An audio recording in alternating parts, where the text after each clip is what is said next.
जंगल शांत है, पक्षियों के गीत और सरसराहट से भरी पत्तियां। इस जंगल में एक चीता रहता है जो अपनी गति के लिए जाना जाता है, और एक हिरण जो अपनी बुद्धिमत्ता के लिए जाना जाता है, लेकिन अपनी भीरुता के लिए भी। एक चीता घात लगाए बैठा है। उसकी निगाह एक अकेले हिरण पर टिकी है। हिरण सतर्क रहता है, उसके कान लगातार फड़कते रहते हैं, हर आवाज के प्रति सतर्क रहते हैं। चीता बोलता है, उसकी आवाज एक धीमी गुर्राहट है। आज एक शानदार अवसर है। यह हिरण अकेला है और मैं भूखा हूं।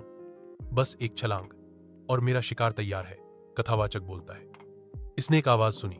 जंगल के हृदय में एक हिरण सतर्क खड़ा है। घने पत्तों के बीच उसकी इंद्रियां तीव्र हैं। पत्तियों की वह सरसराहट। कोई छिपा हुआ है, शायद कोई शिकारी। मुझे भागना होगा, लेकिन कैसे? चालाकी भरे दृढ़ संकल्प के साथ हिरण एक चतुर योजना बनाता है। एक बड़ी चट्टान पर कूदता है। हिरण ने घोषणा की, अरे चीते भाई, बाहर मत आना। मैंने तुम्हारे लिए भोजन तैयार करने की व्यवस्था कर दी है। बस राजा शेर के आने का इंतजार है। चौंकन्ना चीते की भौहें पसीने से तर हैं, क्योंकि वह मंडराते खतरे का सामना करता है। एक शेर? यहां? नहीं नहीं, मुझे भागना होगा। मैं बाद में वापस आऊंगा।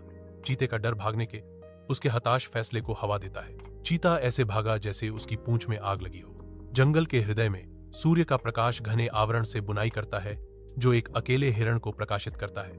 हिरण हौंसता है, उसकी आवाज धीरे से गूंजती है। यह तेज दौड़ने के बारे में नहीं है, यह सही सोचने के बारे में है। एक आवाज गूंजती है, ज्ञान प्रदान करती है।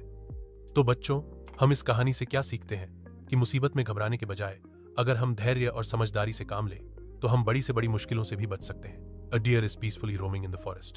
The deer is no longer afraid of the cheetah. हिरण खुश है कि उसने अपनी बुद्धि से अपनी जान बचाई। घनी पत्तियों के बीच से सूरज की रोशनी मुश्किल से छनकर आ पाती है, जिससे उमस भरी जंगल की जमीन पर रोशनी और छाया का एक मोज़ेक बन जाता है।